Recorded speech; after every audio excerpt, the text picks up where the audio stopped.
Look into the hypnotic eye.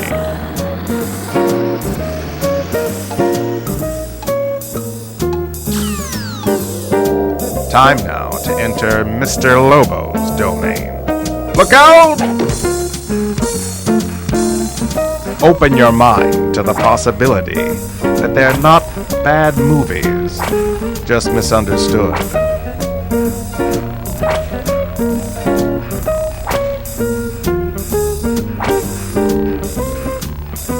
You're not dreaming.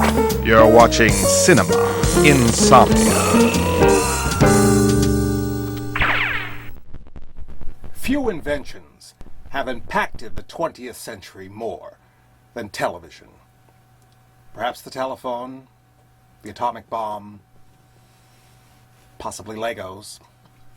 But television became such a integral part of our everyday life that it's hard to imagine living without it.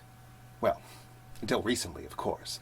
I mean, who really watches television anymore? Mr. Lobo wanted to see a bunch of mean-spirited people humiliate each other and join a fraternity. But TV, as we know it today, was not always this way. Let's go back to the more tasteful, golden days of this medium, rarely well done. Cinema Insomnia is proud to present a lost television program from 1963, hosted by a younger and less world-weary Mr. Lobo. That original show was sort of the grandfather of Cinema Insomnia. We did them live in those days. The movies were brand new. We had the support of a strong national network. The sponsors had deep pockets.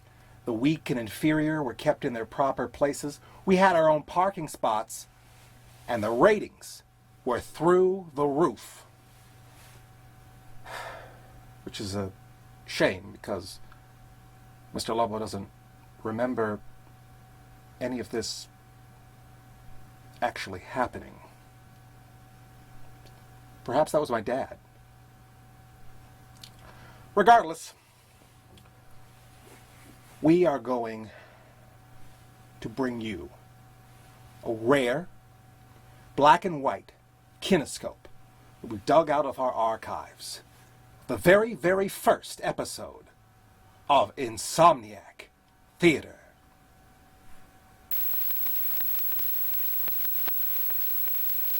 Dr. Frank's Kosher Brain Wieners presents Insomniac Theater with your host, Mr.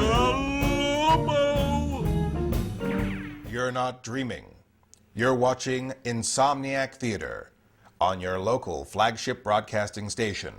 Sponsored by Dr. Frank's Kosher Brain Wieners. Now fortified with more gluten.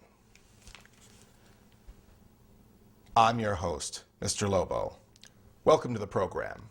Your usual FBS late night movie host, Dark Sarcasma, has been blacklisted, so she's vacationing in Commie Town right now. But right now, Mr. Lobo's your host, and I'm happy to be filling in. Horror and sci-fi fans, fear not. We're going to be presenting to you a scary picture for you tonight. We're also going to be doing some brain transference experiments, never before tried on live television. And when appropriate, we'll be having a little fun. And speaking of fun, if you get your specially marked pack of Dr. Frank's Kosher Brain Wieners, you will find inside, better than 3D glasses. They're calling them Blood-O-Vision, developed by Flagship Laboratories. And if you put them on,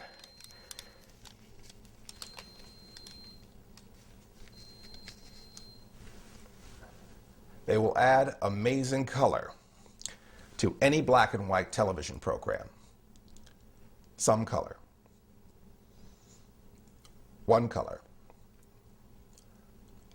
All right, red. But if you ask Dark Sarcasma, that's the scariest color of them all. Some background on the film. Ray Dennis Steckler's director of photography on the rock and roll film Wild Guitar. Yes, he had one. Joseph V. Muskelly gets wilder with a tale of monsters, atoms, and attractive young girls. It stars an old girl who remains stubbornly unattractive, Marjorie Eaton, as a shriveled-up old bat who wants to be inside a nubile young woman's body. And who doesn't?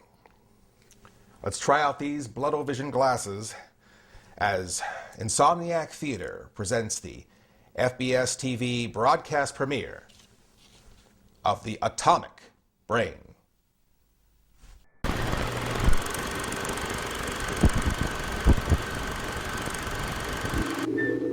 Can death be outwitted? Is the secret of eternal life just around that corner?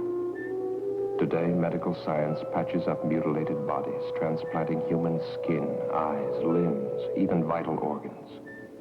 Is the next step the transplantation of the human brain? Many scientists answer yes, but they pause and add a grim warning. For in the ancient folk legends, tales are told of blood-sucking vampires, crawling out of graves to live on the bodies of helpless victims. Is man now doomed to produce a race of ever-living monstrosities, worse than the vampires of legend? Will ruthless men and women of great wealth and power greedily buy or steal the living bodies of the young and beautiful, so their brains may live on forever? Such questions may seem fanciful, but at this very moment, scientists are working on the answer to brain transplantation, and human bodies are used. This girl was buried in a nearby cemetery yesterday. Only a few hours ago, her body was stolen. By Dr. Otto Frank, and brought to this hidden laboratory. He has grafted a living animal's brain into this newly dead body. If the experiment works, the next step will be the transplantation of a human brain. The brain cells are being reactivated by an atomic fission produced in the cyclotron.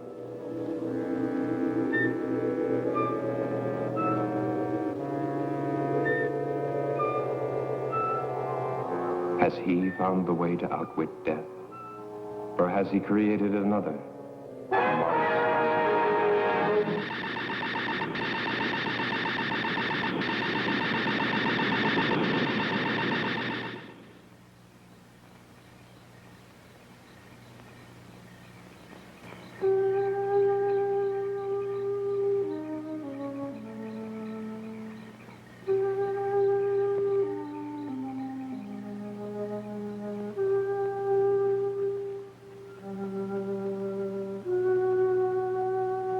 Deep below, Dr. Frank takes the chance of smashing his way into a newly sealed vault. His experiments cannot continue without another body.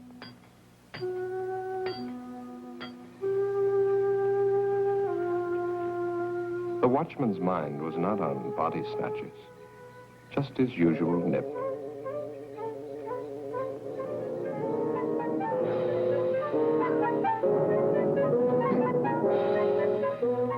Inside the vault, a body waits.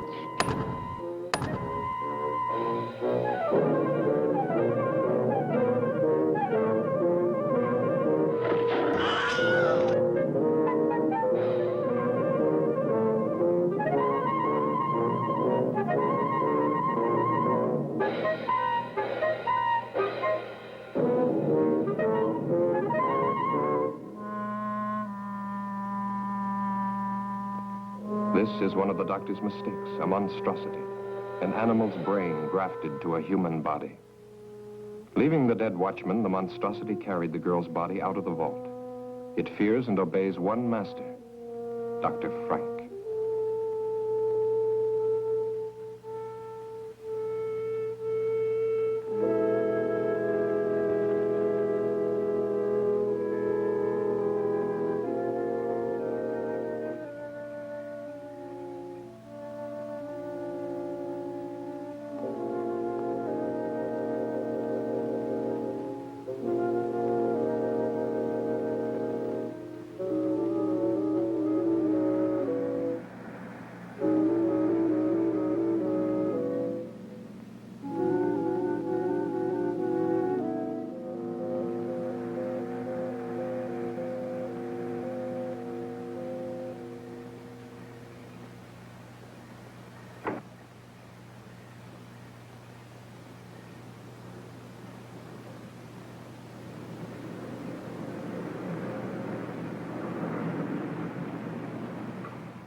Sure, Dr. Frank can push a button on his glove compartment and open the gate, but where's he going to keep all his gloves?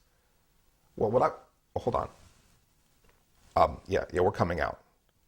Yeah, just hold on 1 second. We're on the air.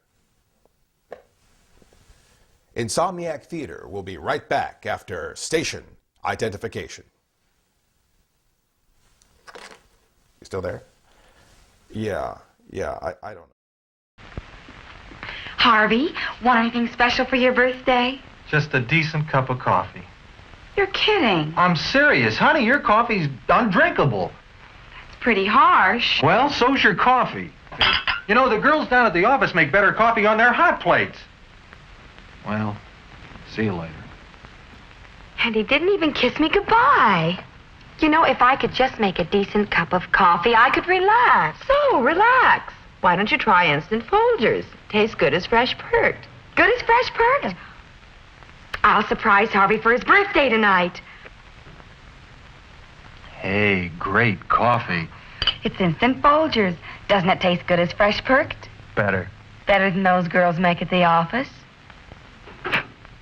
Honey, their coffee can't hold a candle to yours. Instant Folgers taste good as fresh perked. Try it. They're slugging it out in the middle of the ring. And there's a hard drive to the top. And Blue Bomber's block is knocked off. His block is knocked off? Sure, but you can press it right back on again. It's just part of the action with the world's only boxing robots, the Rock'em Sock'em Robots by Marx. Takes 2 managers to handle the fighters and lots of skill to win. With these control levers, you can keep your fighters in motion to duck punches. When you press this plunger, he throws a right uppercut. Press the other plunger, and there's a left jab. Lots of exciting action and fun for everyone when the world's only boxing robots battle it out. The Blue Bomber's looking for an opening. And there it is. That's the end of round 2. Just push the flying head back, and you're ready for round 3. Boy, this is the greatest. You bet. The world's only boxing robots. Get the Rock'em Sock'em Robots by Marx. Tonight's feature is so scary that your brain may shut down in order to protect your heart. I'm going to have to ask you all now to take the Insomniac's oath. Please assume the position and repeat after me. I, as an initiated member of the Sleepless Nights of Insomnia, do solemnly swear to watch the movie, the whole movie, and nothing but the movie. So help me, Mr. Lobo. You may stand down. And now, back to tonight's feature, the broadcast premiere of The Atomic Brain.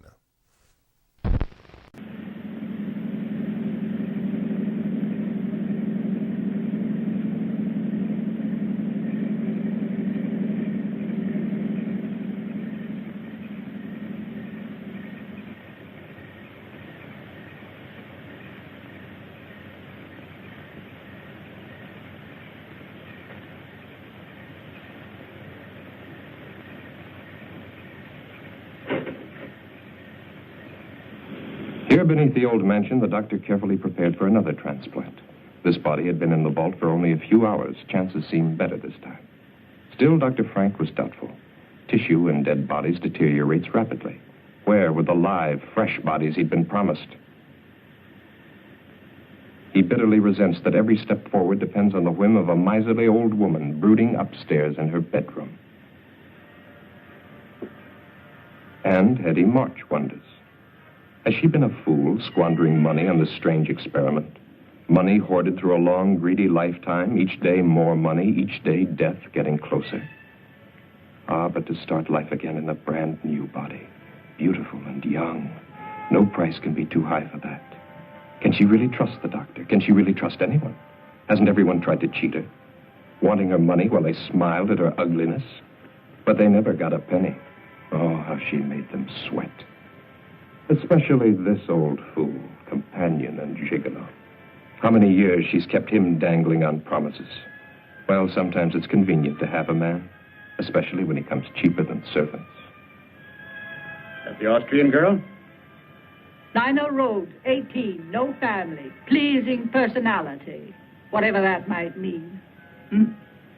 Thick ankles, pimply face, but she always smiles when she's spoken to, very likely. Well, application forms for a servant girl don't usually include bust, waist, and hip measurements. All three will be here tomorrow, and then you can choose. Early this evening at Greenhaven Cemetery, the body snatchers brutally murdered night watchman Robert Payne, 62, who evidently interrupted his killers during their ghoulish task. His neck was broken. The imprint of a huge pair of hands was found on his throat. It's the opinion of the police that the same gang that has previously... Ring for Dr. Frank. So that's what he was doing.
More of it, hocus pocus, Hetty. The doctor transplanted a brain from a live dog to a dead human body. You saw the creature walk out of that cylinder alive. How many failures since then? Still, it's your money. The bodies must be fresh. This specimen is excellent. And the police are looking for the body snatcher. Why the local cemetery, Doctor? Are you trying to blaze a trail to our door? The final test was essential for your protection. As for the police, if they come here, I hit the switch, a nuclear reaction is set off. Close the circuit breaker, and in a matter of minutes, this house and any evidence it might contain becomes a radioactive hole in the ground. Be careful. But we can wait for that until after your operation. Well, nothing must go wrong.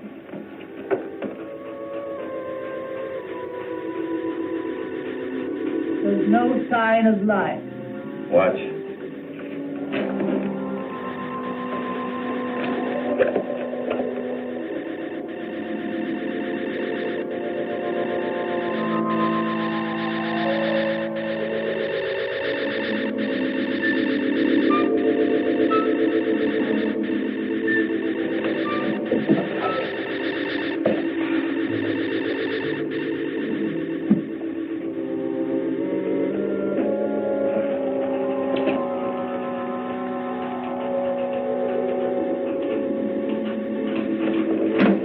But one thing.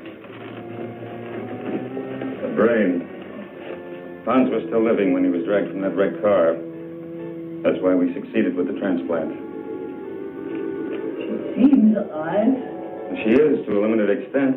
She'll be able to move around, but the brain deterioration is too extensive for thought processes.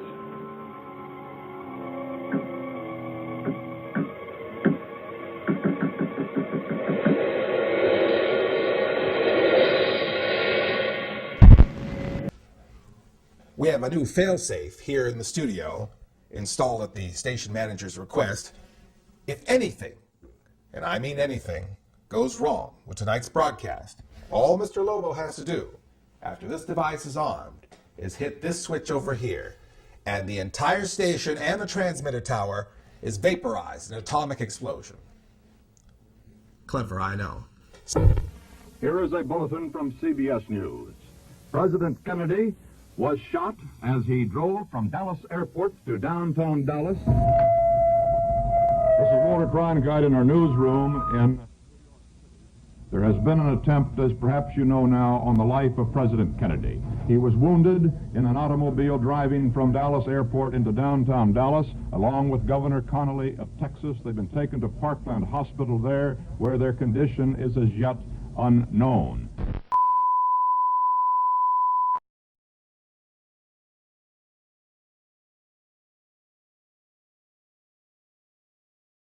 Welcome back to Insomniac Theater. We're joined in the studio by my new lab assistant. What do you think of the film so far, Fake Jan in the Pan? Let me die. Well, at least you're not watching it in Bloodovision. These glasses smell like hot dogs. Let's go back to good old two-dimensional black and white for reel 3 of The Atomic Brain.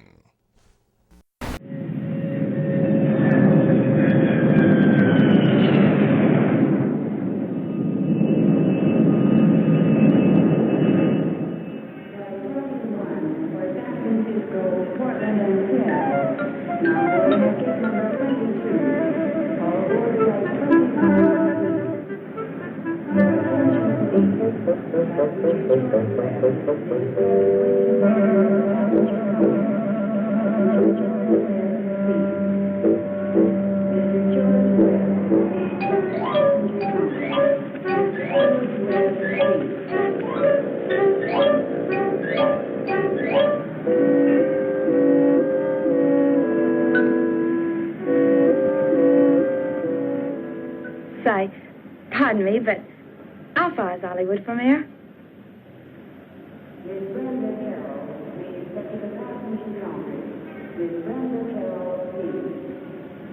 All right, let's see. 16 kilometers, about 10 miles. Which way? That way. Are you going to Hollywood? No such luck. I'm what's known as a foreign domestic. For the next 12 months, I'll be scrubbing floors and making beds. But when my time's up, Hollywood will look out. That's strange. A foreign domestic agency paid my passage, too. I'm from Vienna, Austria. Oh, really? Mm-hmm. I'm from England. No. Is this your first trip? Yes. I'm awfully excited. Por favor. I know speak English very good.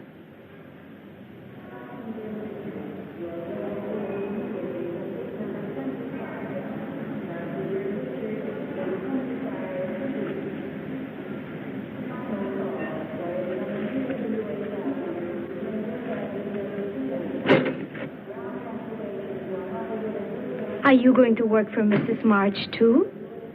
This sounds like a sister act.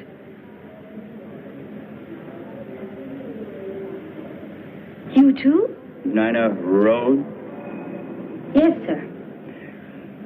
Anita Gonzalez?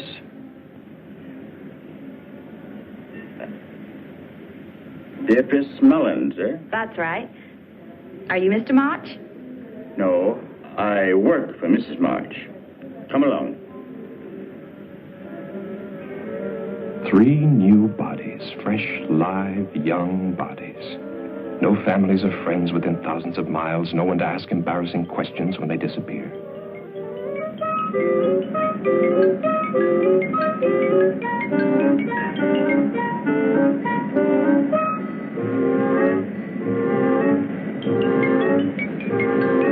Victor wondered which one Mrs. March would pick. The little Mexican, the girl from Vienna, or the buxom blonde. Victor knew his pick, but he still felt uneasy. Making love to an 80-year-old woman in the body of a 20-year-old girl, it's insanity. Still, Hetty's plan to transfer her fortune to the new body had been brilliant. Unpleasant to think of what was going to happen to these girls, but a man has to consider his own future. What would happen to him if Hetty were to cast him off after all these years?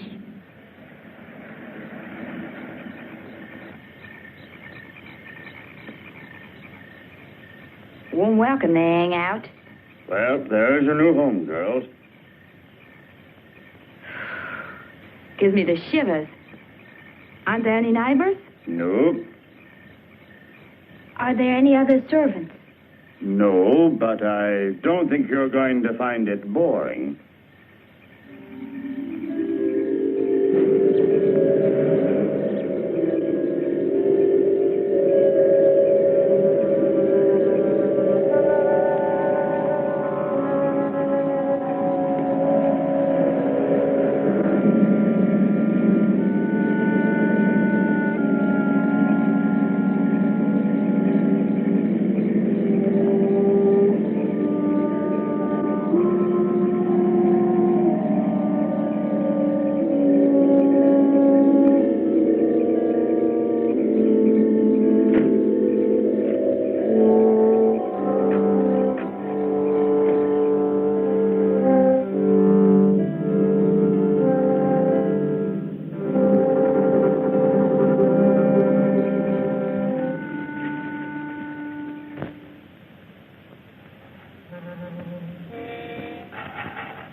What a jolly little place this is.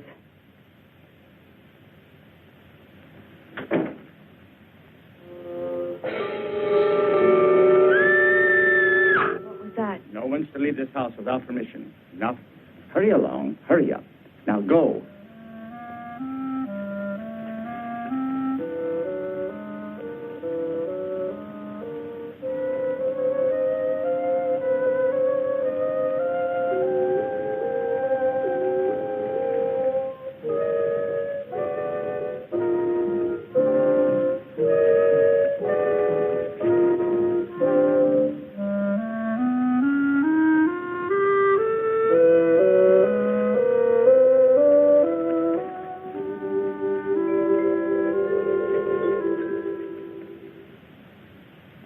Put down your luggage.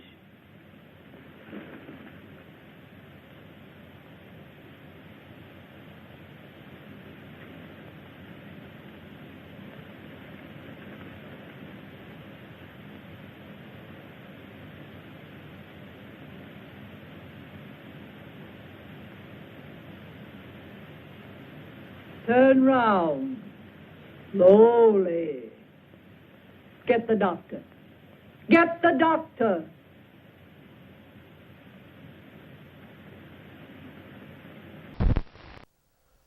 Good thing she's not checking them for horrible accents. And speaking of slabs of meat, Insomniac Theater will be right back after this word from Dr. Frank's Kosher Brain Wieners. Hold it. Isn't that wild? I just took 4 flash pictures without changing bulbs with Slovenia's fantastic new invention, the Blue Dot Flash Cube. Just pop one on any new Flash Cube model camera and shoot. With the Slovenia Blue Dot Flash Cube, you're always ready for the great shots that used to get away. So I bought lots of them. Maybe I'll stuff Christmas stockings with them. Oops. What about regular flash cameras? Slovenia Blue Dot Flash bulbs. When the dot is blue, the bulb is good. Blue dots for sure shots. So for regular flash cameras, Blue Dot Flash bulbs. And for new Flash Cube model cameras, Blue Dot Flash Cubes. Slovenia Blue Dot Flash bulbs or Flash Cubes. Isn't that wild?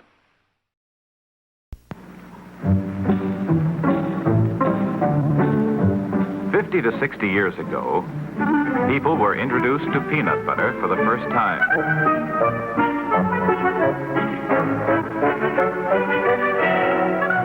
They looked it over carefully. The daring and courageous bought it. Well, children loved it. But Ma and Pa were more critical. They discovered it had several drawbacks. It became oily and sticky and didn't stay fresh very long. It was rather hard to digest. It didn't taste like peanuts. Grown-ups never became peanut butter fans until 1933, when a new kind of peanut butter started to appear in grocery stores. It looked different. It smelled different. It tasted different.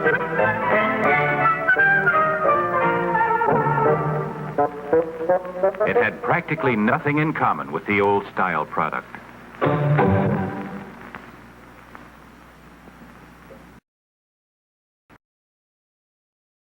Mr. Lobo, sure you're all absolutely starstruck out there over the cast of tonight's film, The Atomic Brain.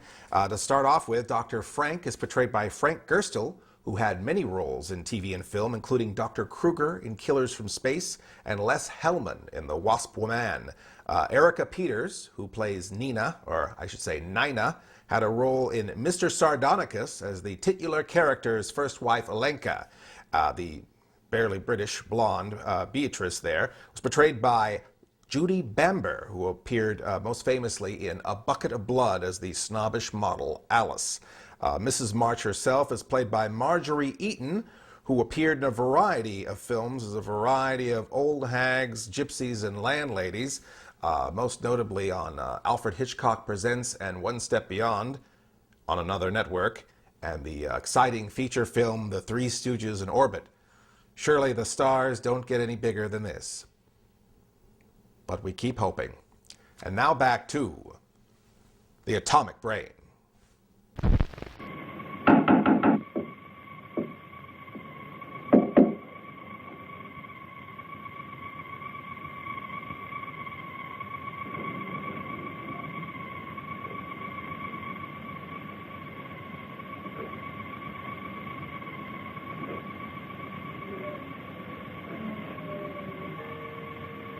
As with the other bodies stolen from cemeteries, the nerve endings of the brain were too far gone to receive a proper transplant. The experiment had failed to produce anything more than a walking, breathing, zombie-like creature. But the doctor permitted her to wander about the laboratory. She was quite harmless and, at times, even amusing. Charming, isn't she? Did you want something? Mrs. March is waiting for you. The girls have arrived. She doesn't have a brain. Might be advantages.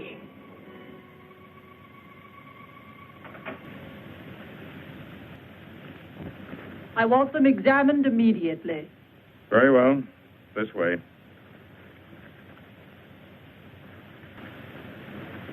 Victor, the doctor can conduct the examination perfectly. What an old spoiled sport I am.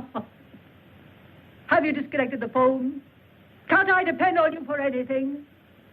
Won't it be nice when those girls start calling police, employment agencies, immigration authorities, consulates? There will be no phone calls.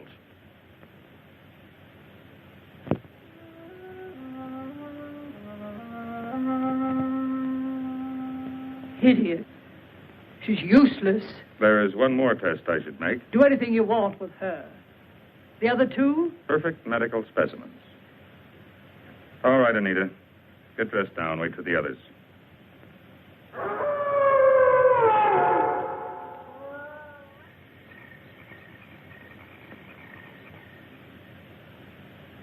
Mrs. March, I am now giving you notice. I do not care to work in this house any longer. I demand that... You have signed an agreement. If you have any objection, you will discuss them with the immigration authorities as provided for in your papers. But, Mrs. March... Later. Stand up, my dear. I've got the same measurements as Marilyn Monroe.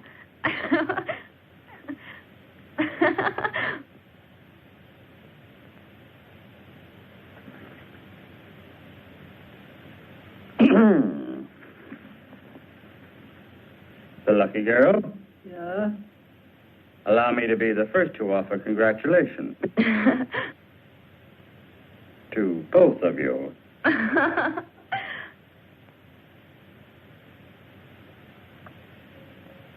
For me?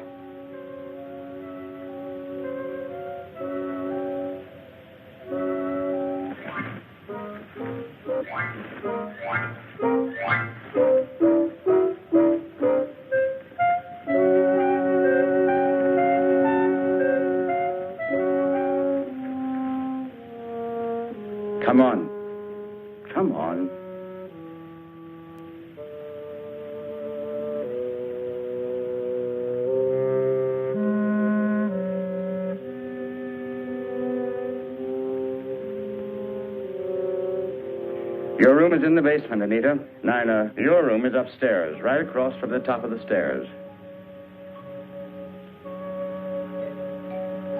I'll have to show you.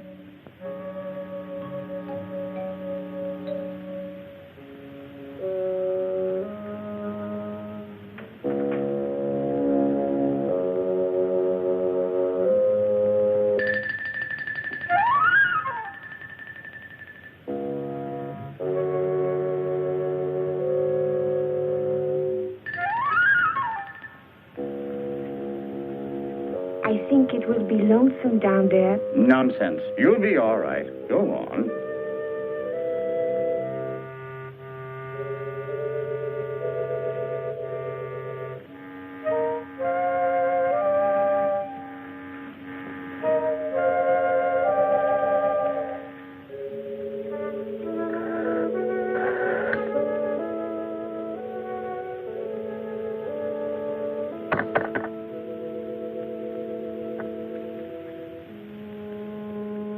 Gracias.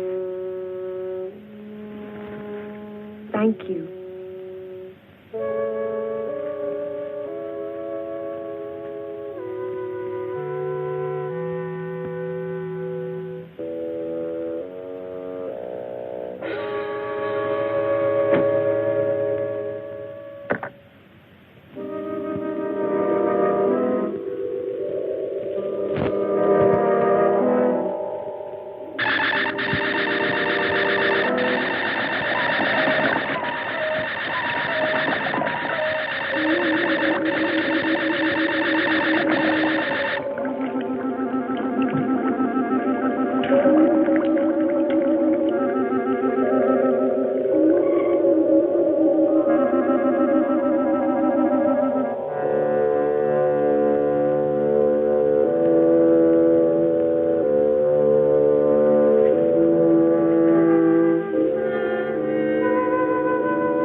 ¿Quién es?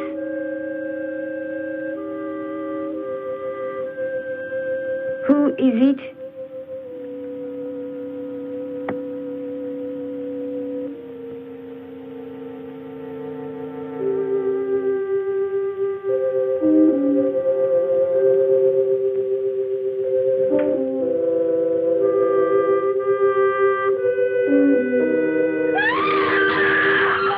No wonder she's scared. That was Anita's high school Spanish teacher at the door.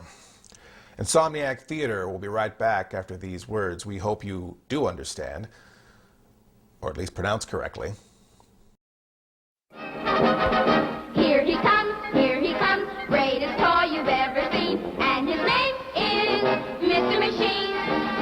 He is real, and for you he is ideal, and his name is Mr. Machine.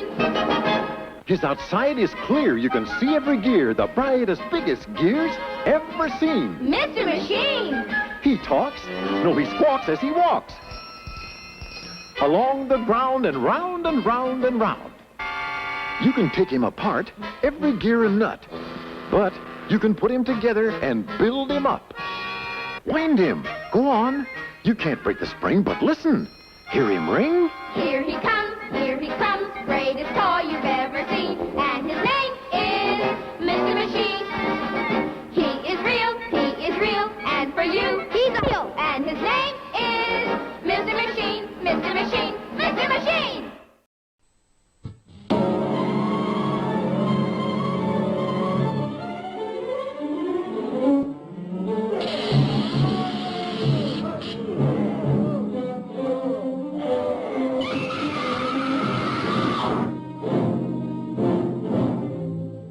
The unearthly takes you into horror beyond imagination.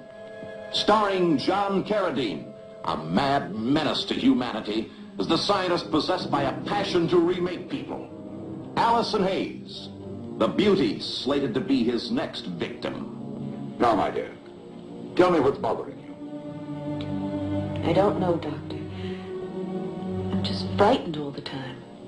You mustn't be afraid, not of anything. I want you to have absolute confidence in me. Trust me implicitly.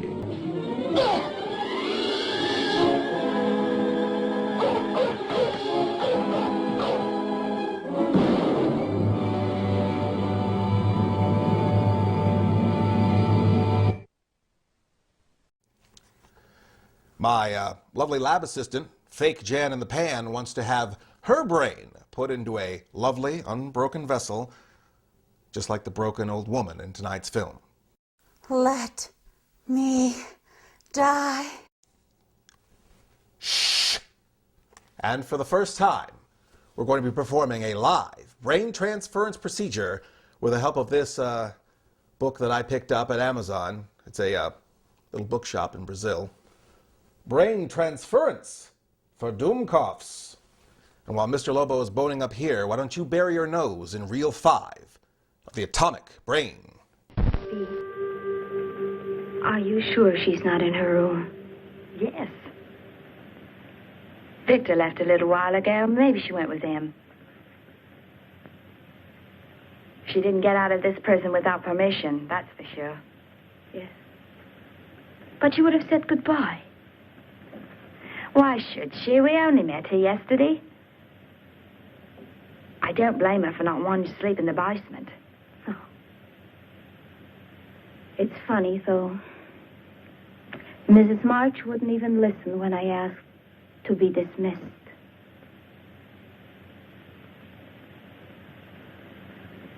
This house gives me the creeps. She doesn't even have any uniforms for us. See, what in the world do you think you're doing? You told us last night to clean and polish in here. Look at your hands. That will leave a stain on them. Now, don't argue. Go in and wash them immediately. You can put the things away after Nina cleans them. Mrs. March, where is Anita? Anita? Oh. She left. Last night. I would like to give notice, too. I will discuss it with you another time.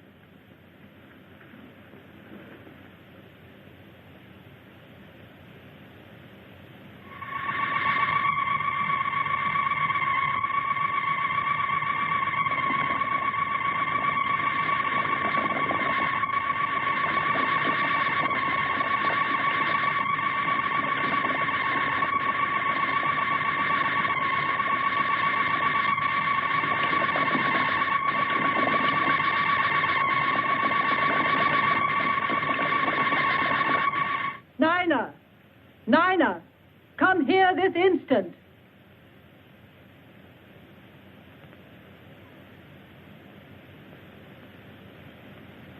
Yes, Mrs. March? Your name isn't Nina.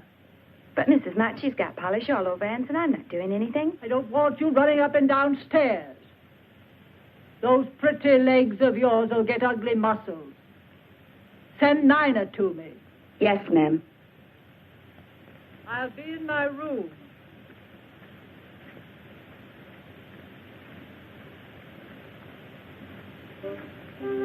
Bee, come with me.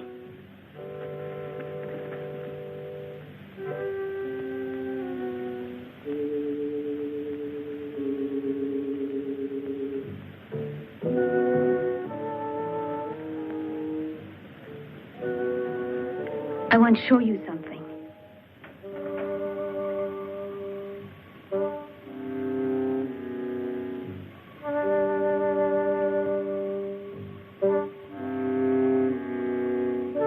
Anita wouldn't leave without taking her clothes.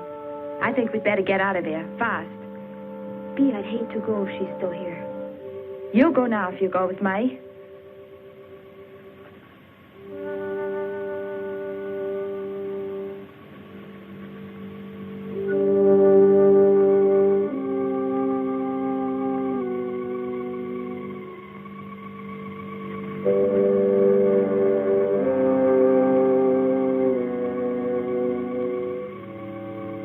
This hinge is loose. Help me.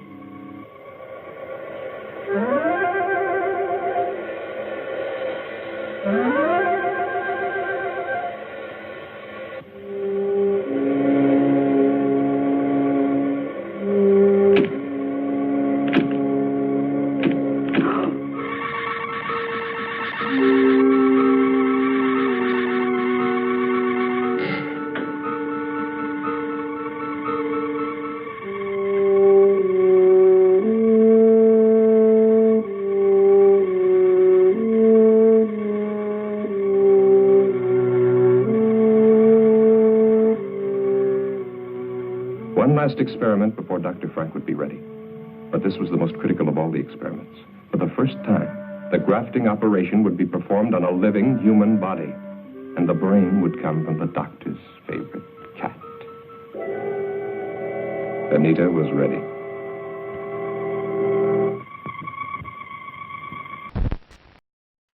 But Mr. Lobo is not ready. It says here that I'm going to need a test subject.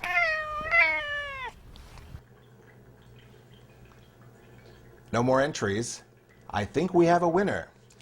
Just give Mr. Lobo a few moments and we'll begin right after tonight's intermission. Here, kitty, kitty, kitty, kitty. Here, kitty, kitty, kitty, kitty. It's intermission. Rise and stretch time. Time to refresh yourself and visit our snack bar. Got a yen for hot popcorn? Your favorite soft drinks are sparkling cold. The juicy Frank sizzling hot. There's delicious coffee, freshly brewed, and all kinds of ice cream and candy to tempt you. Showtime will be announced loud and clear to get you back to your car in time. So stretch your legs. Come to the snack bar now.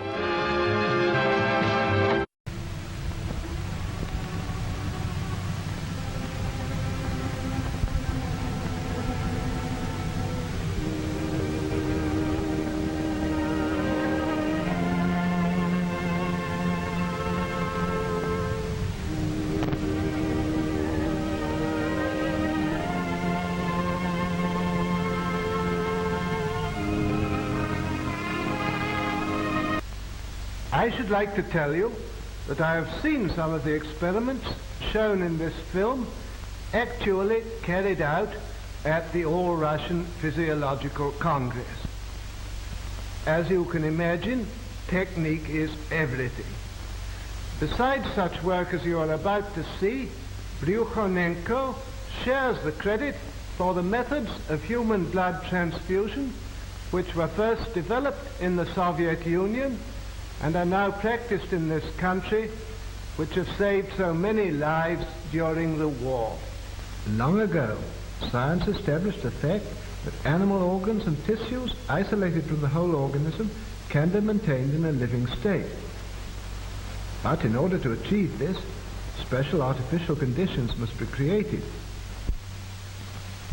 Isolated organs can be brought to life even though they've been removed from the animal's corpse some time after death. Here's a dog's heart. It can function as well in artificial conditions as in a living organism, and for this purpose, blood is introduced into the cardiac vessels. The isolated heart beats just as it did a few hours previously in the living dog. The following experiment is conducted on lungs taken from an animal.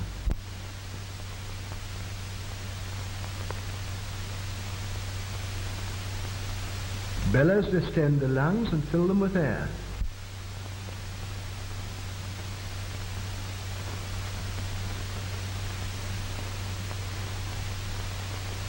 Venous blood is forced into the lungs by the action of the pump. The dark venous blood passes through this tube. In the lungs, it takes up oxygen and becomes arterial blood. The isolated lungs breathe, producing the same chemical changes as in the living animal. An animal's head can also live in the isolated condition. The isolated head lives on for hours and reacts to external stimuli.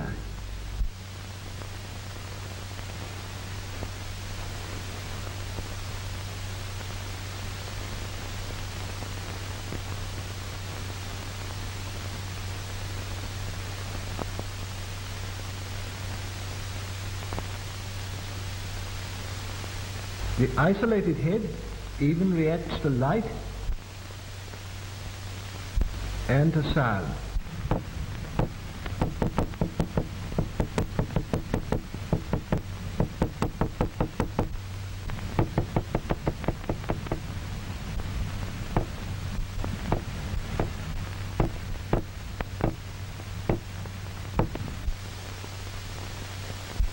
The revival of individual organs enabled scientists to proceed to experiment on reviving the whole organism. The revival of the whole organism can be achieved with the help of an apparatus called the autojector.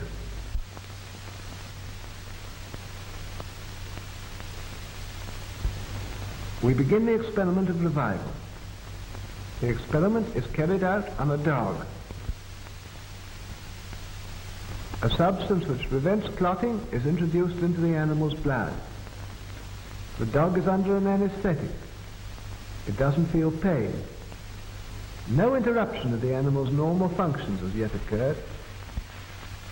A special apparatus, the chymograph, registers the breathing and the function of the dog's heart.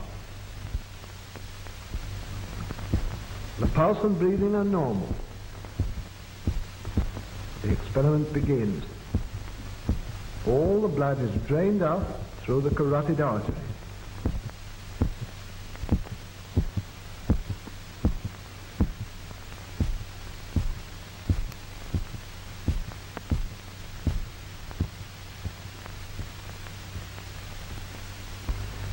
This is one of the animal's last gasps.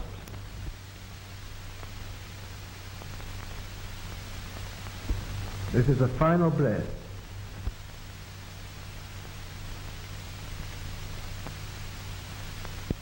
The dog is dead.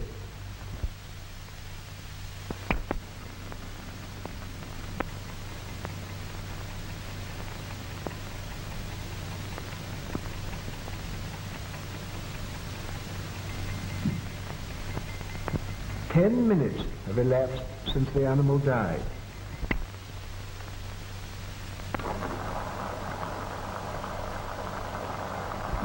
The blood removed from the animal is pumped back into its vessels by the autojector.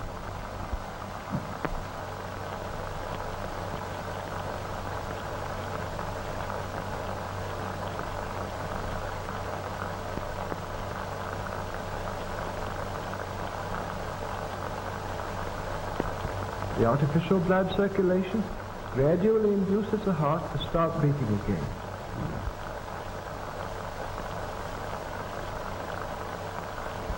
The heart's action begins to be normal. First sign.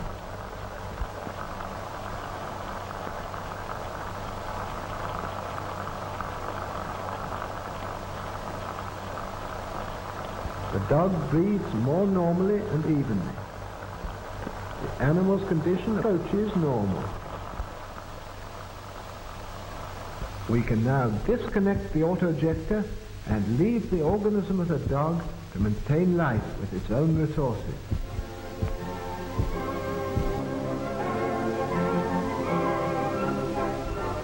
After 10 to 12 days, the dog returns to its normal state.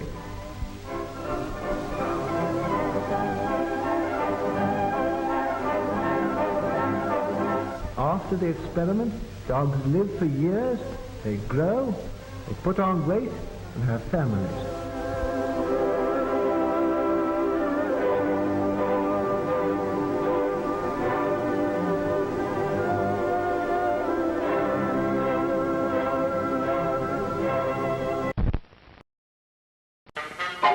Yum, yum.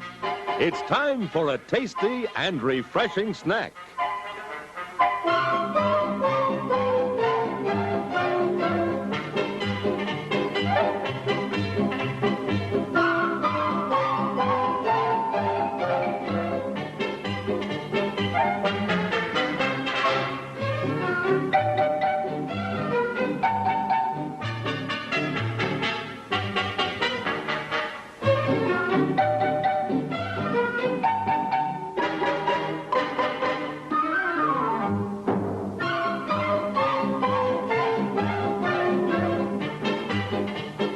Promise to satisfy your hunger, your thirst, your sweet tooth. So visit our refreshment center now. Let's go! Hey, Susie Q, what's cooking with you? Your teeth look whiter than new.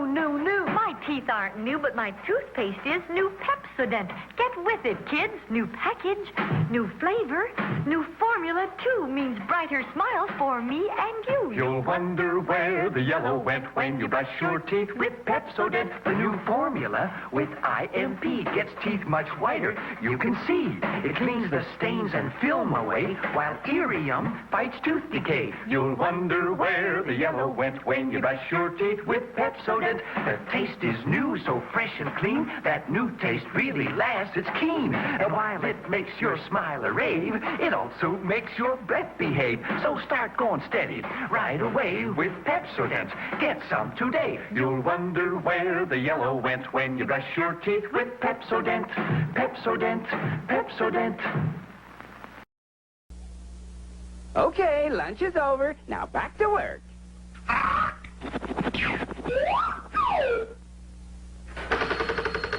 Hiya, Mr. Flintstone. Greetings, Rocky, my boy. Pack of Winstons, please. Oh, you like them Winston cigarettes, huh, Mr. Flintstone? But of course, they really got something. You bet your life. Folks who really enjoy smoking know it's what's up front that counts. And that's where Winston steps out ahead of the crowd with their exclusive filter blend. Choice golden tobaccos, specially selected and specially processed for filter smoke. Hold it, hold it. What you mean? What are you pitching Winston's at me for? You know I never smoke nothing else. Just practicing, Mr. Flintstone. Everybody knows that.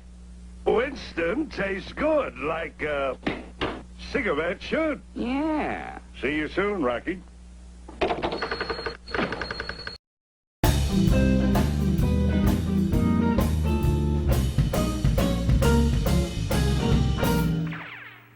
You're not dreaming.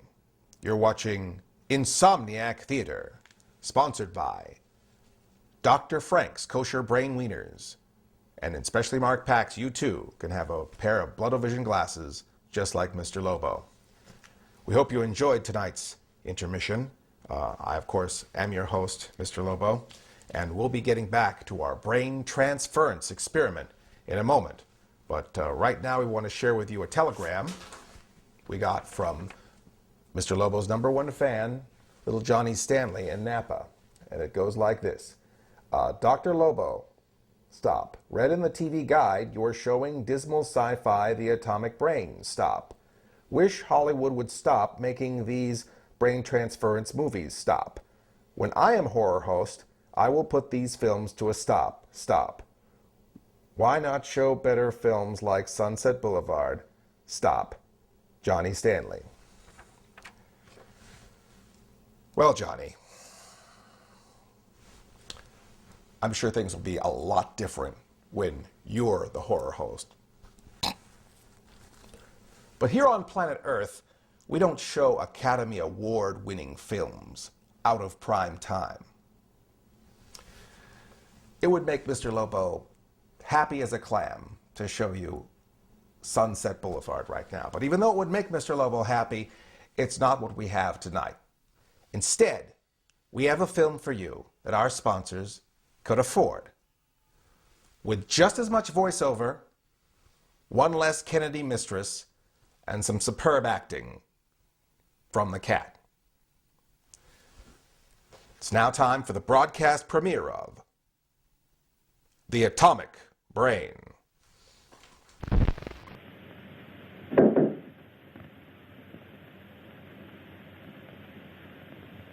It's me, Nina. What about your clothes? Never mind. Let's go.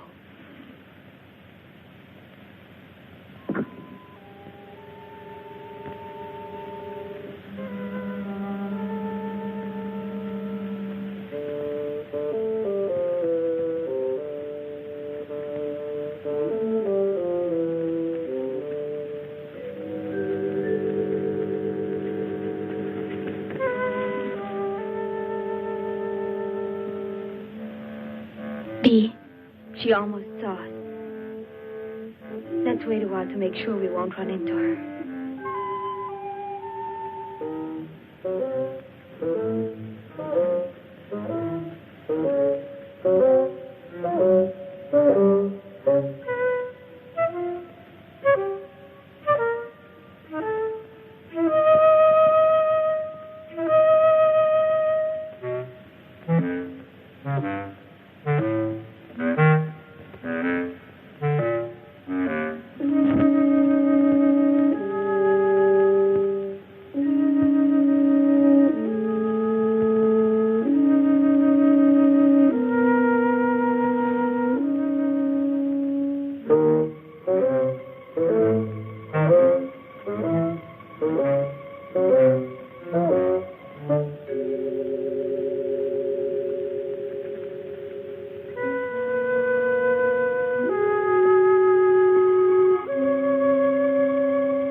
B. B.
B. B. Where are you? Answer me.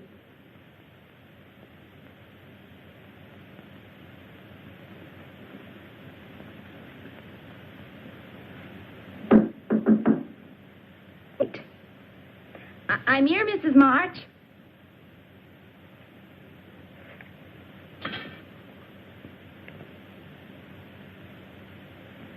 She's locked us in. Open it. I said open it. Mrs. March.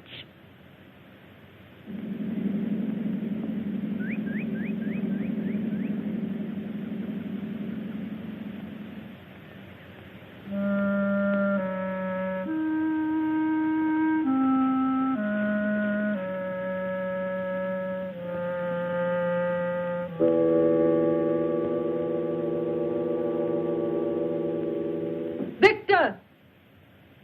Victor!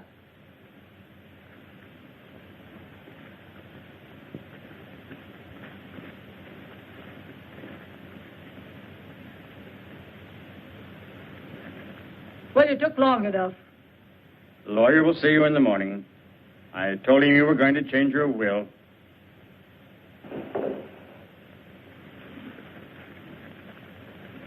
You'll have to check the basement door. It broke loose.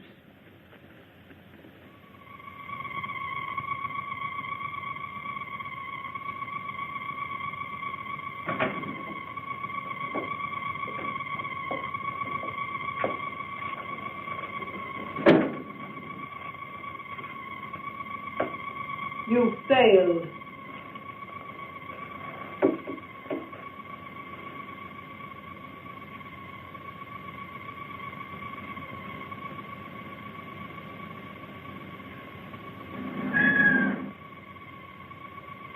She thinks she's a cat.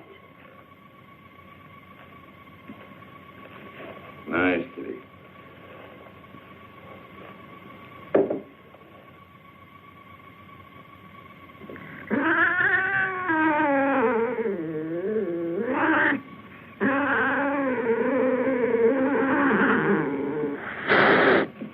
Well, I see you still resent the way Mrs. Marsh treats you.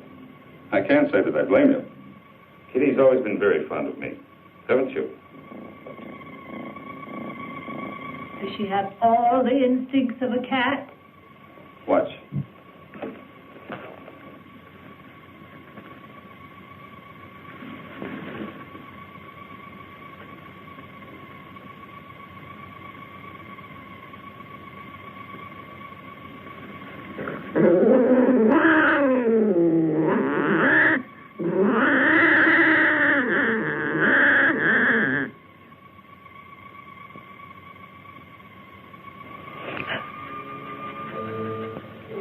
She ate it.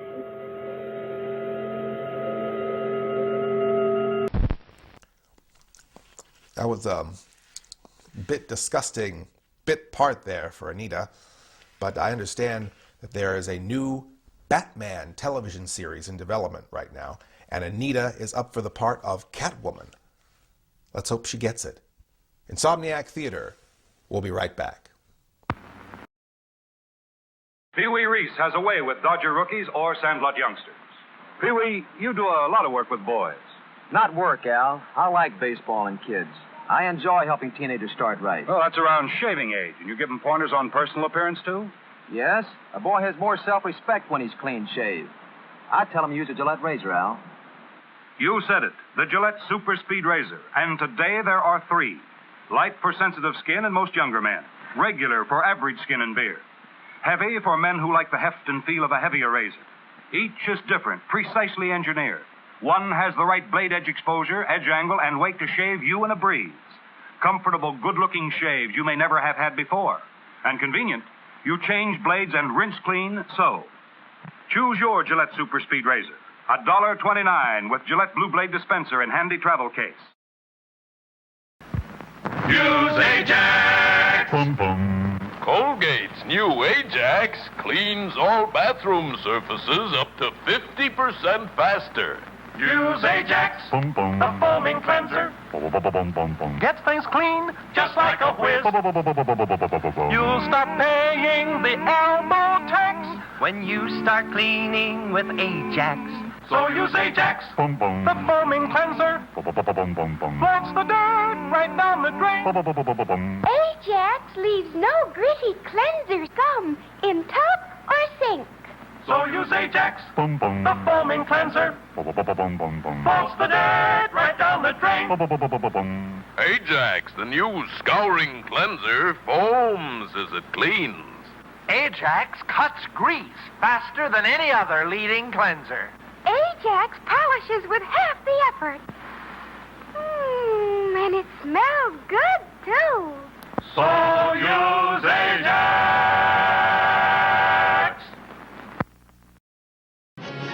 Ejected from unexplored secret stratus, this giant, harder-than-steel piston disgorges strange creatures, inundating our world, twisting the emotions of women, distorting our men. These things take over a man's mind. He becomes a robot, a machine taking orders. Join the hunt for the hiding place of terror. Find the breeding place of these globs of destruction. It's an adventure that'll burst your blood vessels with suspense. See the Brain Eaters.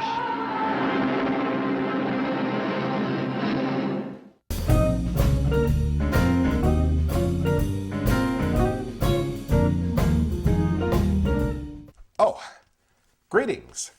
It's now time for a new segment on Insomniac Theater, The Lucky Reel 7 Girl. The girl chosen by you, the loyal viewers out there, to introduce the next reel of tonight's film and hopefully boost our show's popularity with lonely male viewers. Very important to our sponsors.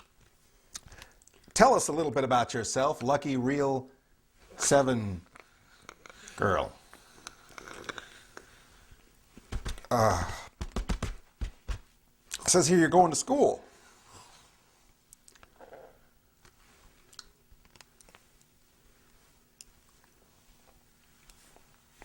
Are you from around here? Okay, is this the girl that we used in the brain transference experiment in rehearsal? Okay, fine. Well, it appears our lucky little lady here is not equipped with the faculties to perform her duties, so instead we're just going to roll right back into the atomic brain while we set up for another brain transference experiment, the first ever on live television.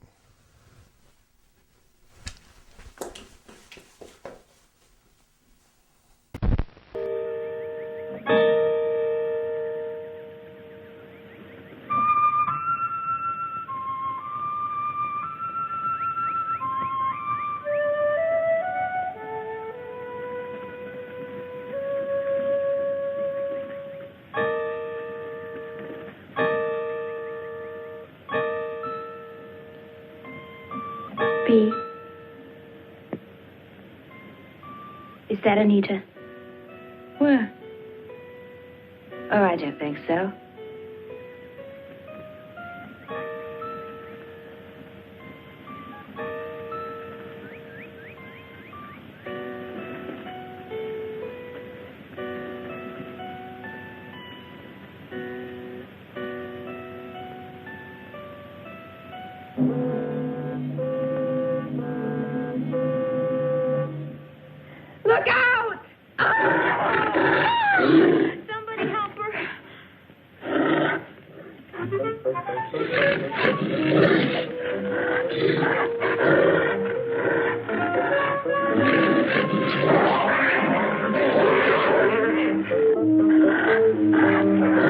Hans, back.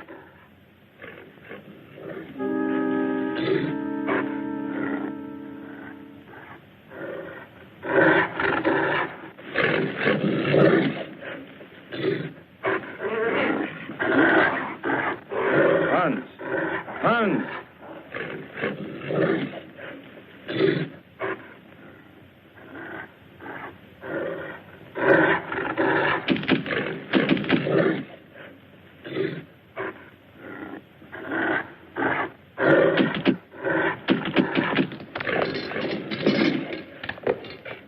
I still think you should have locked them up. They're not about to leave this house after what they've witnessed. They know Hans is outside there.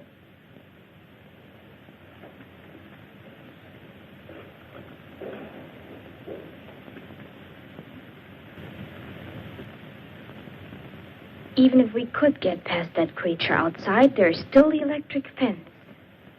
The phone's dead. Can't get help that way.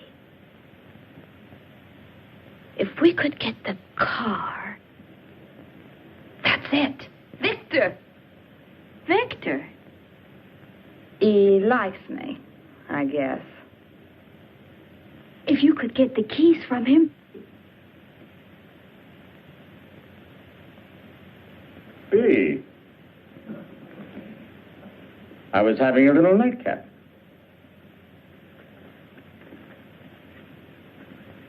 Who do you think you are, pinching me? What? Maybe you like some company. Someone like me?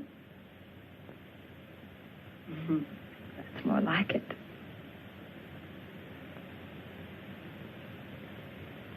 Don't you like me, Victor?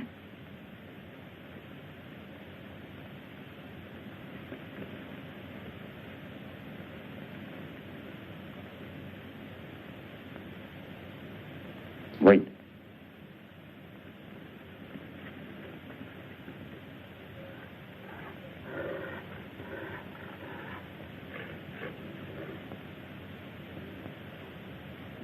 Hans is chained.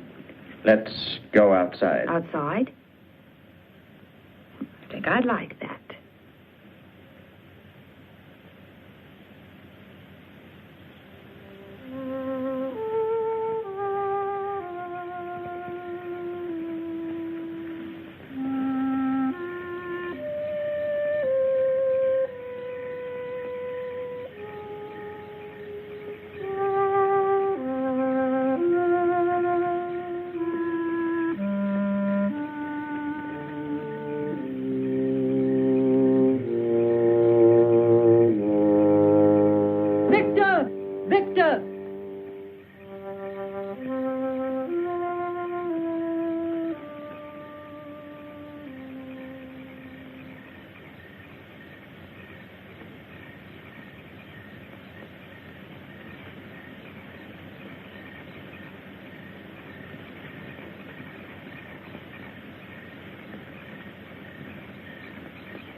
With you. Don't you know me? Anita, listen to me.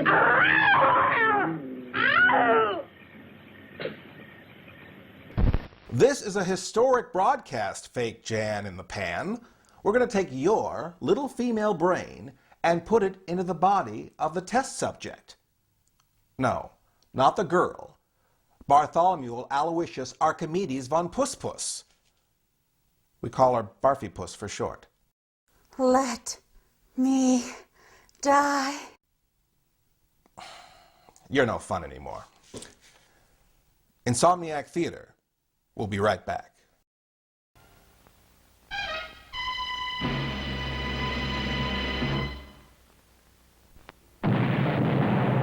Now, a new PF Flyer adventure starring Johnny Quest. Something was wrong on the volcano. Race was flashing a message. In danger. Bring rope. Johnny flashed back his answer with his PF magic ring. Coming. He ran like the wind. Lucky he was wearing his PF Flyers, the action shoes. Only PFs have the action wedge built right in, so you run your fastest and jump your highest. There was Race. In seconds, the red-hot lava would reach him, but the action shoes got Johnny there first. Race was saved thanks to Johnny Quest and his action shoes. Brought to you by PF Flyers with a magic wedge that helps you run your fastest and jump your highest. PF Flyers by B.F. Goodrich. Well, hello, boy. Now, what do you say? Let's make with the popcorn right away. Too much trouble and bother, yes, indeed. No, man, heat's all you need. You need more than heat, boy, according to Hoyle. You need popcorn, salt, butter, and oil. And a frying pan, or to be completely proper, you ought to have a popper. I dig it you ain't hip, old man, to Easy Pop popped in its own pan. You mean Easy Pop popped in its own pan? Now you're swinging, Daddy. Crazy man. Why don't you make it with me to the grocery shop? We'll both take a pan of this Easy Pop. Now, give it the heat bed. That's the wildest. Easy Pop's too much, the neatest, the mildest. We'll all have a gallon in just about a minute. Popcorn, salt, and oil, and everything in it. What do you know? No muss, no fuss. There's Easy Pop popcorn for all of us. Easy Pop, man, that's real popcorn. Hey, there's Hasbro. Hasbro makes toys. What's new, Hasbro? Mr. and Mrs. Potato Head with their own cars and trailers. That's what's new. See, Mr. Potato Head has a car and boat trailer. And there's a car and shopping trailer for his wife, Mrs. Potato Head. It's such fun to do and so easy. Like this. Take any fruit or vegetable. Just stick in eyes, then ears, and then the mouth. You can make the funniest looking people in the whole world. Potato Head people look different every time you make them. Mr. and Mrs. Potato Head with cars and trailers come in $1 and $2 sizes. Hasbro makes great toys. It's fun to play with Hasbro. And now it's time for another Insomniac Mail Sack. The lovely Babs is here, our associate from the mailroom, with an actual letter from an actual viewer. And this one is also from Mr. Lobo's #1 fan, Johnny Stanley from Napa. Oh, this is cute. If you put a chicken brain in the body of an actor, you get a Gregory Peck. If you put a cat brain into an ice skater's body, you get Katarina Witt. If you put the brain of a bug into musicians' bodies, you get the Beatles. Good one. Ridiculous haircuts on those boys. And if you completely remove the brain of a human being and don't replace it with anything, you get a Mr. Lobo. Babs, I thought you were screening these letters. Back to the movie.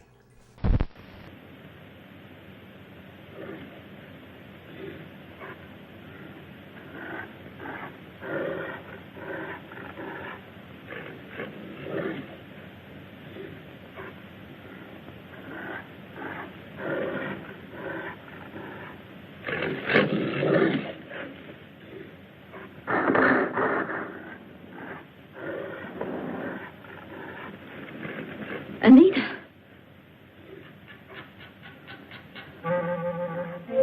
Stay right there. Don't move. I'm coming.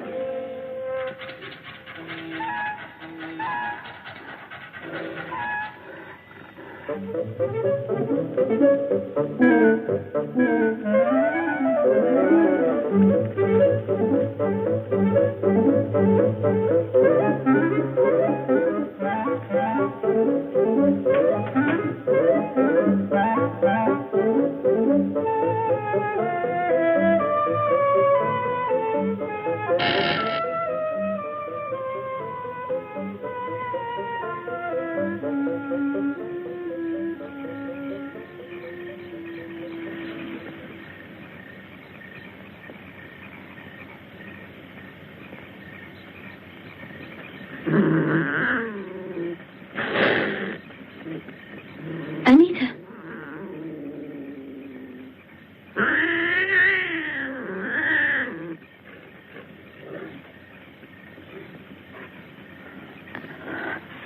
Anita, let me help you.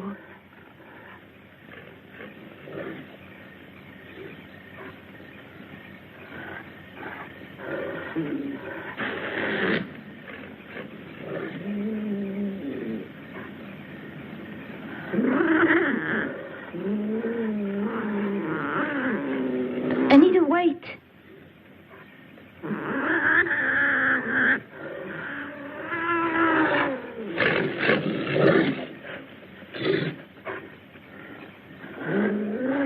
Take my hand.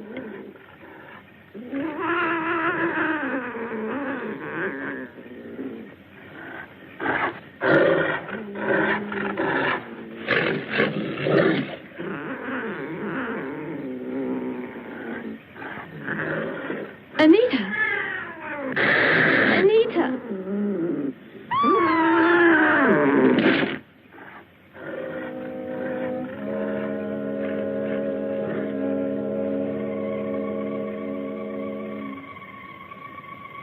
Astonishingly complex, isn't it?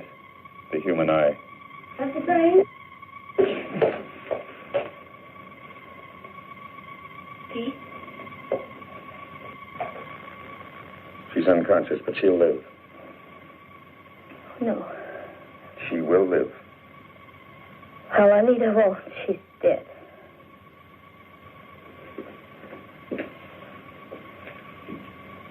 Nina, dear, come along with us now. You've had a bad shock. Get out of here, both of you. And say what be.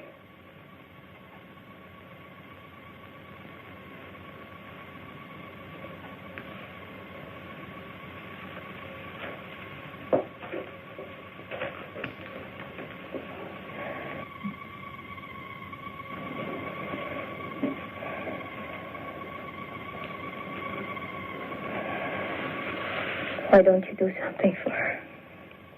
I've done what I can for now. Later, an operation might be possible. I'm preserving the eye. Let me show you. Come over here.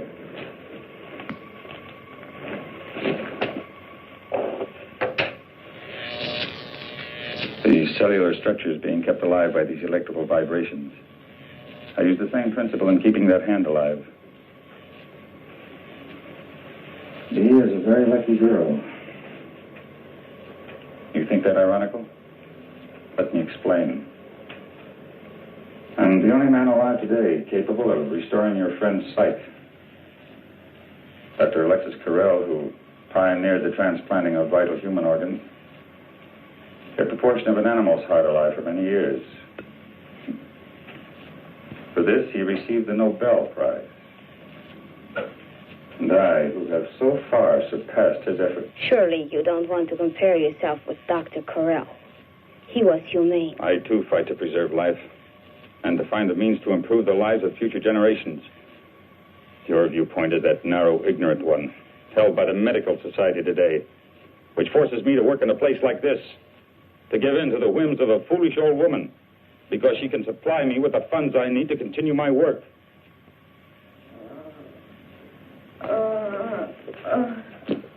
You're going to be all right. Nina? Yes, see. I can't see. What? Your eyes are bandaged. Something happened. Don't think about it now.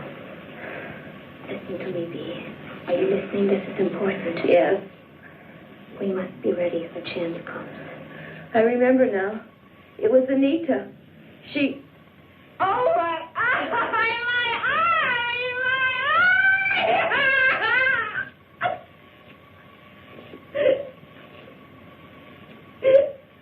They'll leave. Give this chance to take effect. I'm a doctor. I'll take care of her.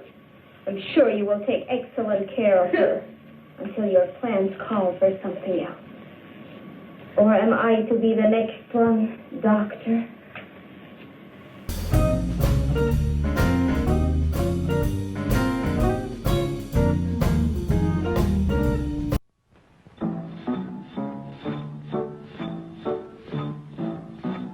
Who walks the stair without a care and shoots so high in the sky bounce up and down just like a clown. Everyone knows it's Slinky, the best present yet to give or get, but costs a little to buy. The hit of the day when you're ready to play. Everyone knows it's Slinky, it's Slinky, it's Slinky. For fun, it's the best of the toys. It's Slinky, the favorite of girls and boys.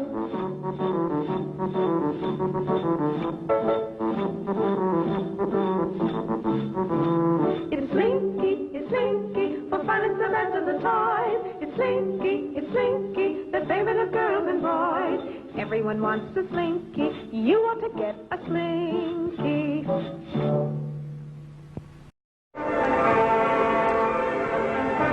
That looks innocent enough, doesn't it? Lots of young people hitchhike, but sometimes there are dangers involved that never meet the eye. So no matter where you meet a stranger, be careful if they are too friendly. Let's take the case of Jimmy Barnes. Jimmy played baseball all afternoon, and he didn't feel like walking home, so he decided to thumb a ride. He didn't think anything was unusual when the driver struck up a friendly conversation. In fact, he seemed like a real nice guy. What Jimmy didn't know was that Ralph was sick, a sickness that was not visible like smallpox, but no less dangerous and contagious, a sickness of the mind. You see, Ralph was a homosexual. So no matter where you meet a stranger, if they try to win your confidence too quickly, and if they become overly personal, one never knows when the homosexual is about. He may appear normal.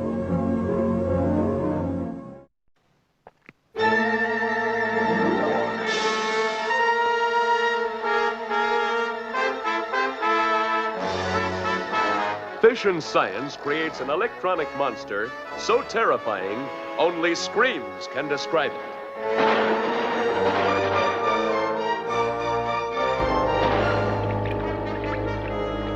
Fantastic, but based on scientific fact.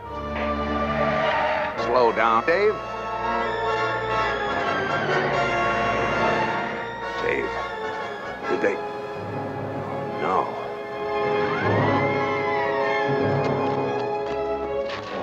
Go out and kill him.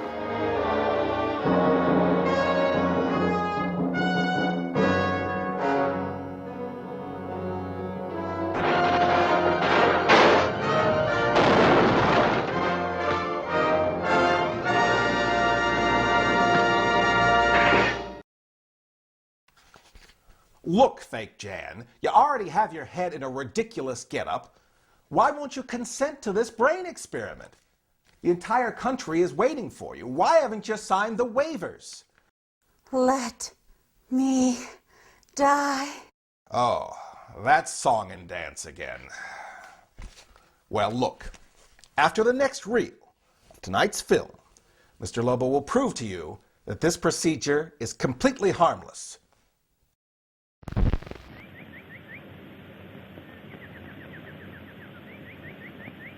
There.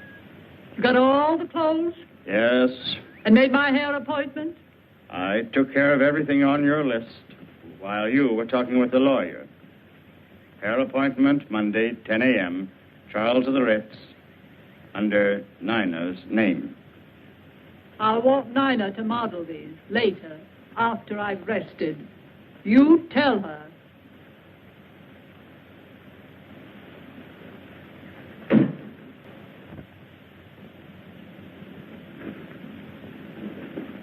They're back.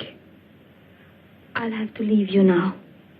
Remember, I'm going to try to get us out of here tonight. No. Forget about me. I won't go. Bea, don't talk like that.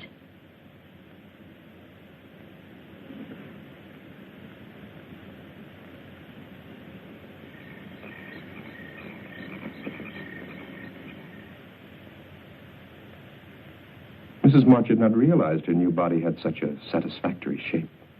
Perhaps not as spectacular as the English girl, but in excellent taste. She couldn't help being amused. The stupid girl was not only modeling Mrs. March's future wardrobe, but Mrs. March's future body. So firm, so nicely rounded in places men like.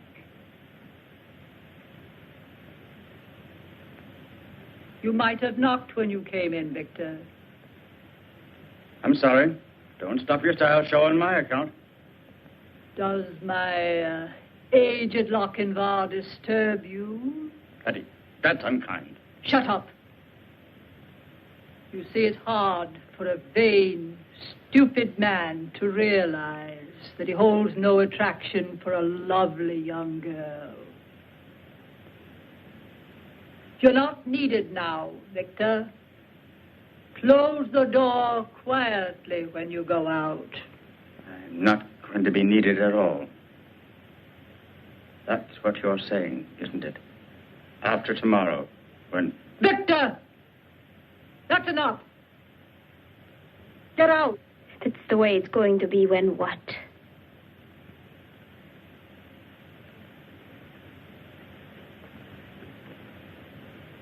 Don't ask tiresome questions. That will be enough for tonight. I want us both to get some rest. Try to sleep. But Mrs. March... That's an order. Do as I say.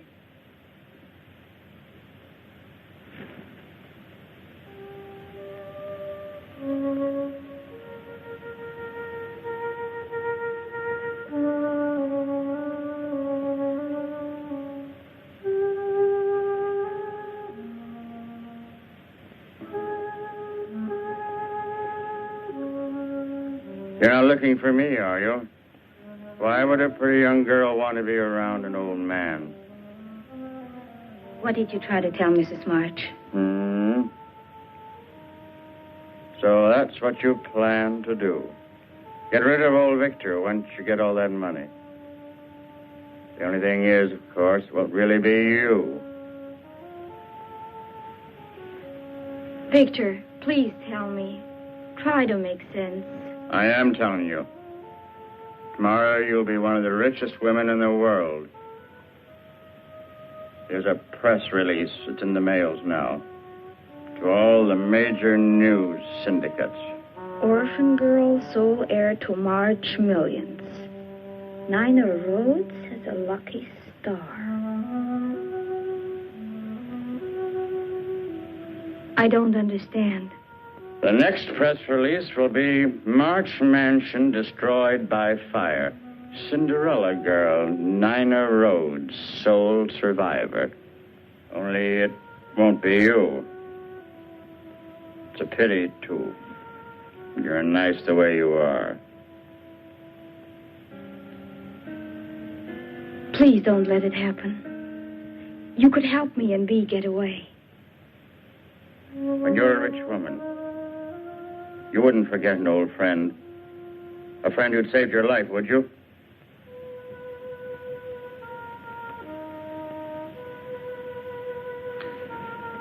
Get out of the car. And stay there. Victor, Bea too. Bea must come too. Wait a minute.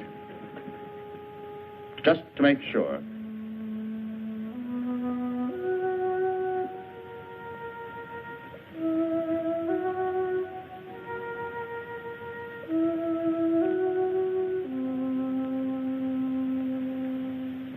Sign this.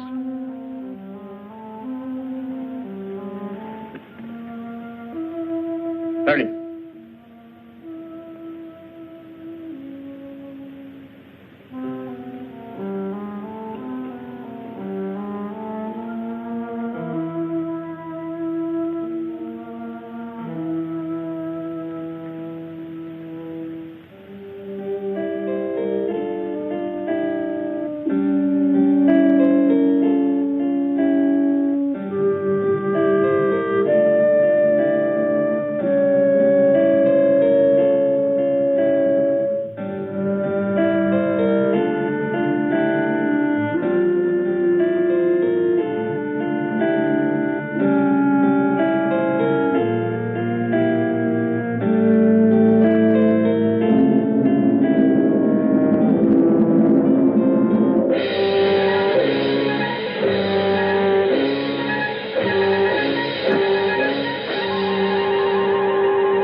All of the preparations have been made, and we are now ready to proceed with the first live brain transference experiment.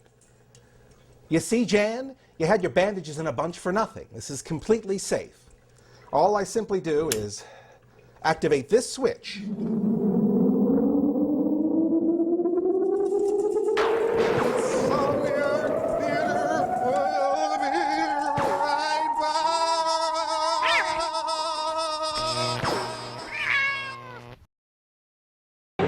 Me, Tony Randall.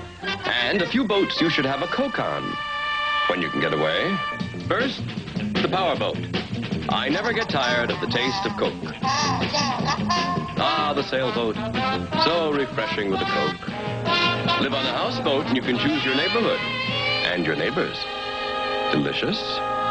The sports fishermen can catch lots of things, and they all go better with Coke. This is the drinking man's boat. Instead of blowing your money on compasses, you spend it on something you can taste. Great. This yacht costs $150,000. Coca-Cola optional. As my daddy, the Admiral, always said, life is a rowboat. It runs on a little love and the right fuel. Here's wishing you plenty of both. Things go better with Coca-Cola. Back to present ancient Chinese pantomime, just for fun of it, Jello Tonight. Back to present small Chinese type baby waiting for dessert. Chinese mother bling baby, Jello, famous Western delicacy. Poor Chinese baby. He unable to tell if this Jello is strawberry, raspberry, cherry, orange, lemon, lime, apple, black raspberry, black cherry, or grape. Jello come in all 10 flavors. Poor Chinese baby. But Chinese mother bling baby, great Western invention. Spoon. Spoon was invented for eating Jello. Baby find this is grape Jello. Deep, dark, delicious new flavor. Chinese baby very happy. So end ancient Chinese pantomime. Is pretty good commercial, no?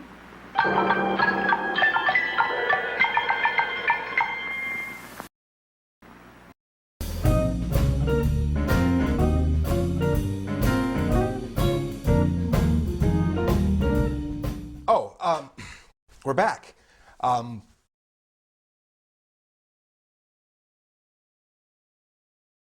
Well, unfortunately, Mr. Lobo's brain transference experiment was a complete failure. The good news, though, there were absolutely no harmful after effects as a result of the procedure.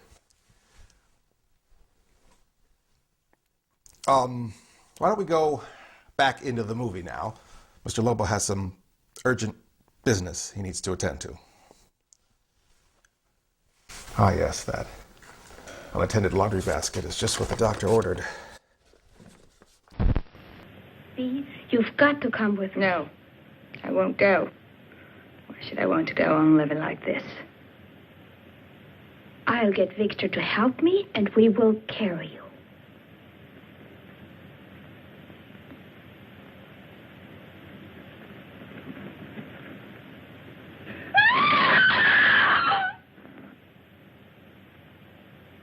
Did you want something from Victor, dear? Sit down, my dear. I'm afraid you're wearing yourself out with all this rushing round. I don't like that. You realize she's mad, don't you, Dr. Frank? Relax. Hurry, Doctor. I'll be ready for you shortly, Mrs. March. I'll be waiting.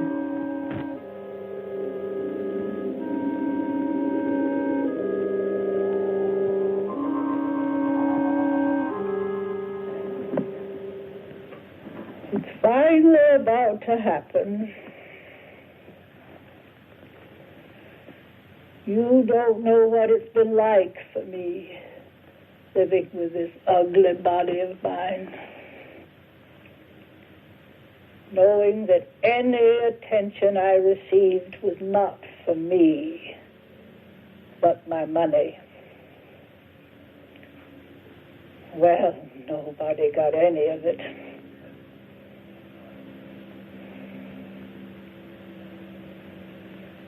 I've never known what it was like to be loved.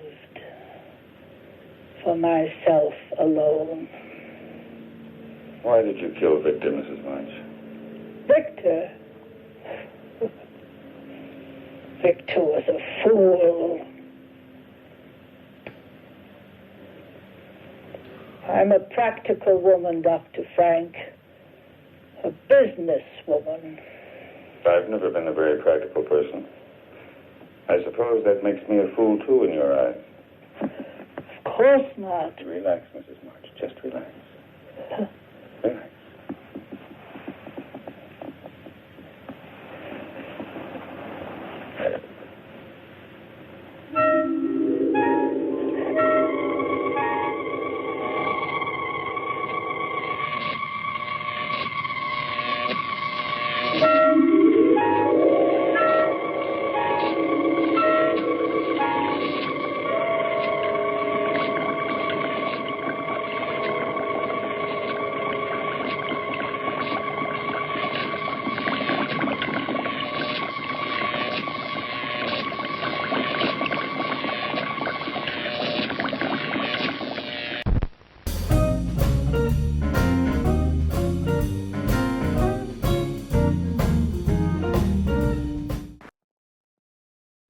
This is the land of sky blue waters, land of cool enchantment. Listen.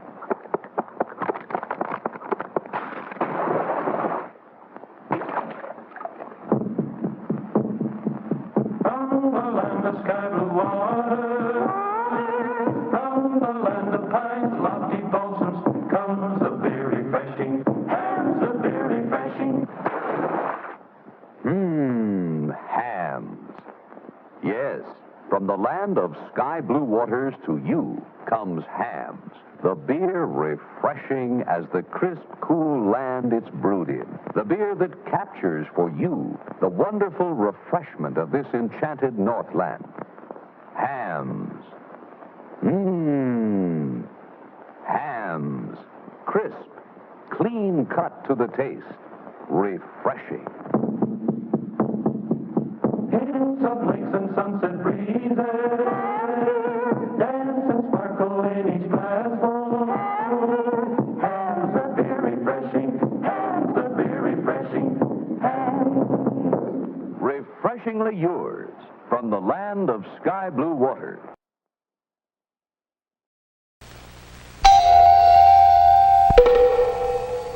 This flat tire needs a man, but when there's no man around,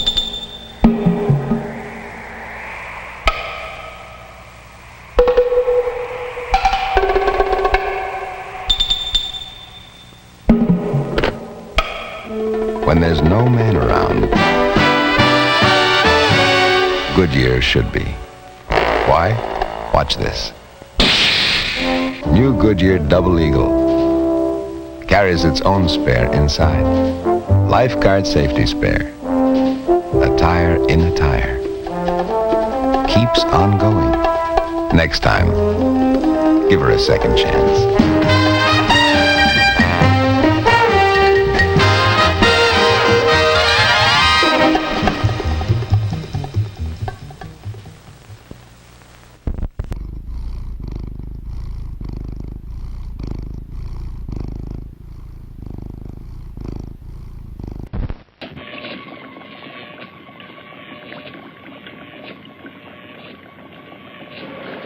Waking up, are you?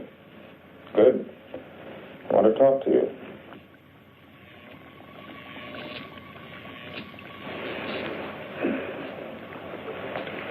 You signed a paper making Vicky your legal guardian. That's right, isn't it? I did sign something, didn't I? That would probably work as well for me.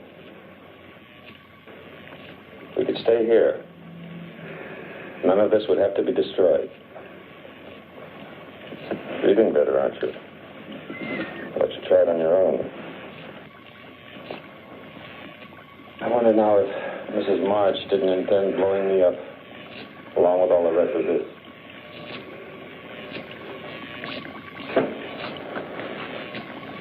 You're a very wealthy woman now, Nina. What I must decide is how to keep you and your funds available. least amount of nuisance to myself. I could keep you under sedation until your signature was required. Or I could replace your brain with one more amenable. What about Mrs. March, Doctor? Mrs. March no longer has a thing to say.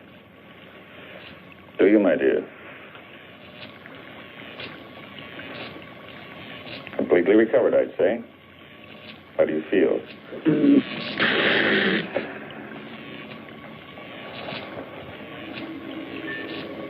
I guess a transplant would be better. It won't hurt.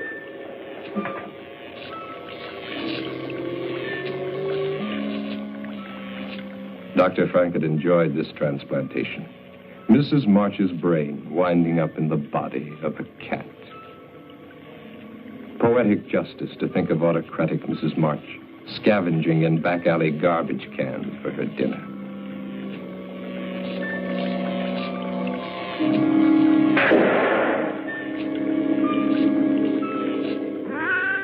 But Mrs. March doesn't take things lying down.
Mrs. March did not intend to let her money get out of sight.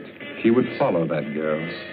Sometime, someplace, revenge would come.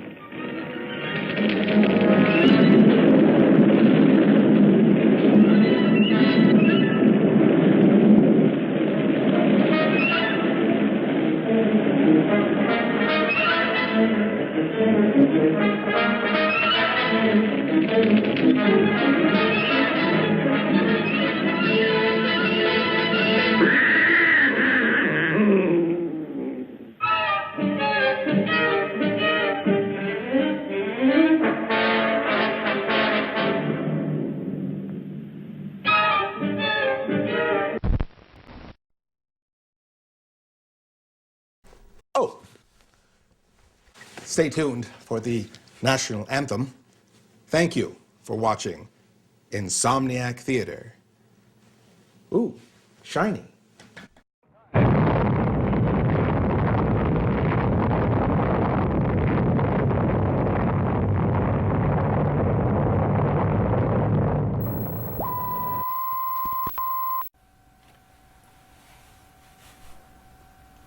What a treat to return to those thrilling days of yesteryear. We thought Insomniac Theater was lost to the ravages of time forever. Perhaps in the future we'll be able to bring you more of these missing episodes. During the program, Mr. Lobo got a couple of calls. At a diner in Richmond, Virginia, they found an old film can propping up a wobbly table.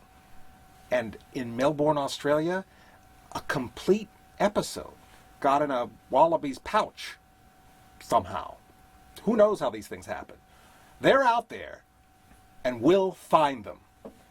You know, if you think about it, in these dark times, it's nice to have something to look backward to. Thank you for watching Cinema Insomnia.